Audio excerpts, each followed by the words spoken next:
Aujourd'hui, toutes les infrastructures sur le continent sont à développer, donc il y a l'embarras du choix. Nous, on a fait le parti pris de se positionner sur tout ce qui est préparation des assiettes du territoire pour accueillir des projets, on va dire aménagement et infrastructure primaire, VRD.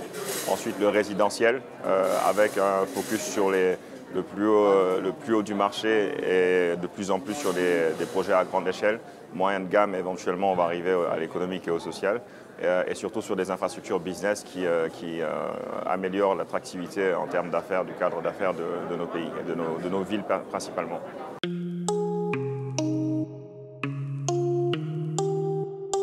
On a commencé au Sénégal. On a eu la chance d'avoir une clientèle qui est assez variée, qui vient un peu de toute la sous-région, qui graduellement nous incite à venir aussi nous déployer dans leur pays. Comme je disais tout à l'heure, les besoins de développement des villes sont les mêmes un peu partout. Donc le tissu des villes doit être développé, le résidentiel doit être développé, le business doit être développé. Quand je dis business, c'est plutôt infrastructure tertiaire, office, etc. On a besoin de plus de centres commerciaux, on a besoin de plus de routes, on a besoin de plus d'énergie. Donc le besoin un peu partout, à partir du moment où on établit des modèles qui fonctionnent bien, avec des partenaires financiers et techniques, locaux et internationaux, on peut les répliquer un peu partout dans la sous-région. Et c'est ça notre objectif au jour d'aujourd'hui.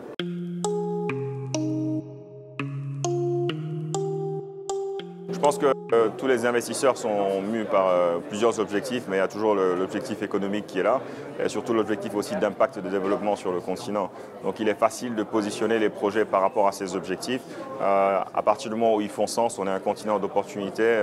Nous, pour notre part, l'Afrique de l'Ouest francophone en particulier, est une région d'opportunités, tout est à faire. Donc il y a beaucoup de valeur économique à créer, mais il y a surtout beaucoup d'impact de développement social, également autour de la jeunesse, etc., qui est à développer. Donc ce n'est pas difficile de convaincre les partenaires de venir. Après, il faut juste leur montrer qu'on est un partenaire crédible, qu'on a les moyens qu'il faut pour nous aider mutuellement à réaliser des projets, parce qu'à la fin de la journée, c'est vraiment ça, c'est du partenariat. Et donc il y a tellement à faire qu'il faut nécessairement développer des partenariats financiers et techniques avec des investisseurs et d'autres acteurs qui sont intéressés par le développement du continent.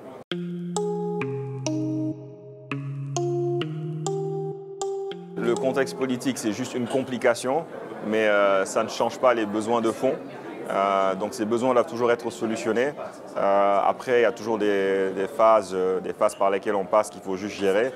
Peut-être la notion du risque est un peu plus élevée, mais comme je dis, les fondamentaux du marché sont toujours là. On a des besoins qui sont là, qui sont assez prononcés. On a une forte demande pour de l'infrastructure, ça ne change pas. Le continent est un continent où la population croît, où la population est en train de devenir de plus en plus apte à prendre part à l'activité économique et où on a de plus en plus d'attrait pour toute la communauté internationale qui veut venir réaliser des choses. Donc certes, on passe dans certains pays par des phases de transition un peu difficiles, mais pour moi c'est juste ça, c'est des phases. À la fin de la journée, les fondamentaux ne changent pas.